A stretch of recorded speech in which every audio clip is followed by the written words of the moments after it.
Hey guys, Chelsea from Attention to Details, and we're working on our 2015 Honda CR-V, and you can see we've got some pretty heavy swirls and scratches from the automatic car wash. And I did a YouTube video live asking you guys to kind of vote on what coating you wanted to see applied to this vehicle. But many of you expressed a desire for me to share with you some paint polishing tips, kind of what my process would be to get the vehicle ready for our coating. First, we've done a wash. And then we did a chemical decontamination, a clay towel treatment to remove any sort of body contaminants. Prep is key for any coating. Because we had some severe swirls and scratches, we are now doing a paint enhancement. Now that's going to be different than a paint correction.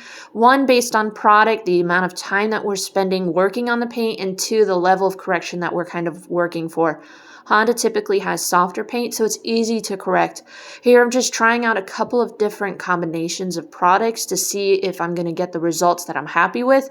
But because we have some severe swirls and scratches, I ended up actually using 3D1 and the light purple polishing pads from them. I've been using that a lot lately because, one, it has such fantastic long work time, very low dusting, can be a little oily to wipe off the residue, and so I like to use a panel prep spray kind of every time that I am removing the polishing oils to help remove the polishing oils, and then I'll also do a second final panel prep wipe once I'm done with the entire vehicle before I apply the coating. But you can see here I'm typically working maybe 2 to 3 section passes at a moderate clip when it comes to a paint enhancement. You don't want to spend a lot of time overheating the panel, and you don't want to be super aggressive at a high speed. I'm at about speed 4.5 here.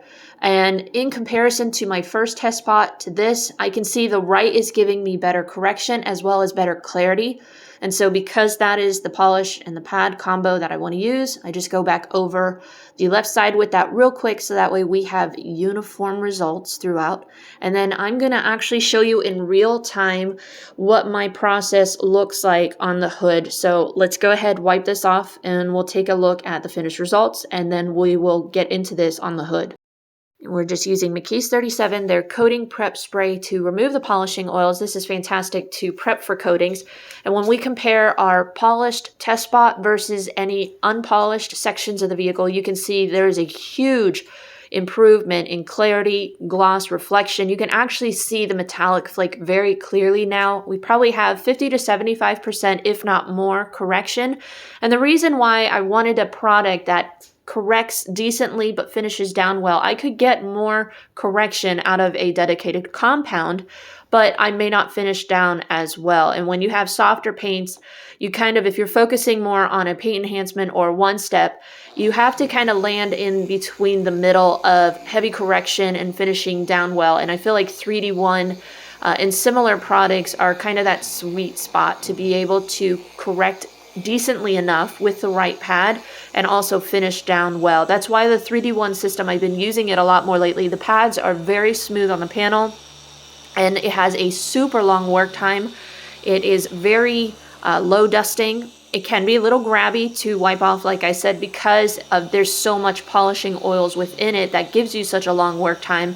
It can be a nuisance to wipe it off. But I find you can either have a damp microfiber with something like a rinseless wash in it, or you can use your coating prep spray to help you get off those polishing oils. But the end results really speak for itself. You can see at what speed I am moving my arm across this panel, just overlapping my passes by 50%, being mindful that I keep my pad flat on the panel as much as possible. When you have kind of those ridges or body lines on the vehicle, consider that the start of one section. Even if your pad is overlapping, you want to just be mindful, keep your pad as flat as possible. Make sure that your backing plate is oscillating properly. If you see it stalling, you might need to slow down or change your angle or even speed up the speed of the polisher so that way you can kind of fight through. But here I'm just using my Griot's Garage 15mm long throw.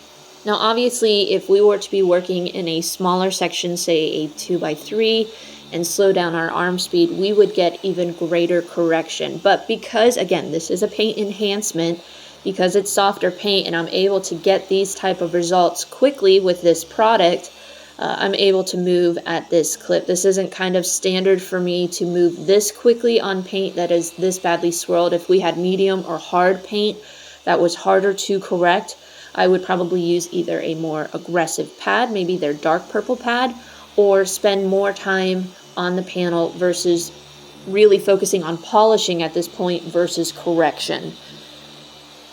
I find with this product, your first and second passes are really where you're going to get your correction. I like that I can see through this product as you're working it across the panel to see the level of correction you're getting. So even if it's more heavily swirled, make sure those first two passes may be a little bit slower. Third and fourth passes, you can maybe bump up your arm speed or maybe slow down the speed of the polisher to maybe speed 3, so that way you're not overworking the product, overheating the panel, causing holograms, things like that. But you can see just 3 or 4 quick passes, we were able to finish down really well. We're going to do our coating prep spray again to move the polishing oils. And what level of correction we have here is true correction or true paint enhancement, no fillers. This is a fantastic product and system to be able to prep for coatings, especially for daily drivers, where you're not overly aggressive on the clear coat, taking too much off, but you're going to have really nice clarity on the paint once everything is said and done. And that way, when you go on to apply your coating, you're going to have no sort of bonded contaminants. You have fantastic gloss clarity. You can see this is our before and after on the hood.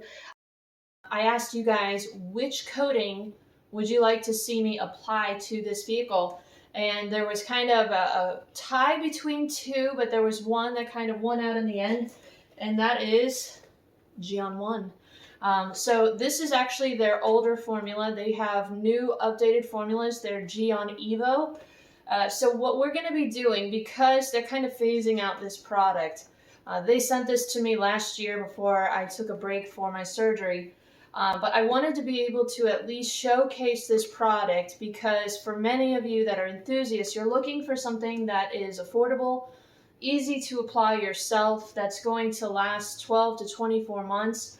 And so this, I think, is a good candidate for many of you, especially enthusiasts. So the things that are different between this formula and the new Evo formula is that this is a product that is at around 12 months. The new Geon Evo 1 is going to be 24 months protection. So that's an increase right there.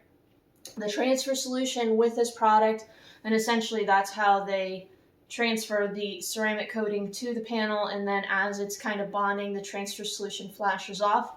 The transfer solution in the new formula is going to give you longer dwell time, easier wipe off. So that's 2 advances that they've been able to make with their formula. They're going to be sending me the new Evo product, so I will definitely be able to give you kind of a comparison and contrast with the new improved formula. But for those of you wanting to check out Geon 1, let's go ahead and get into it.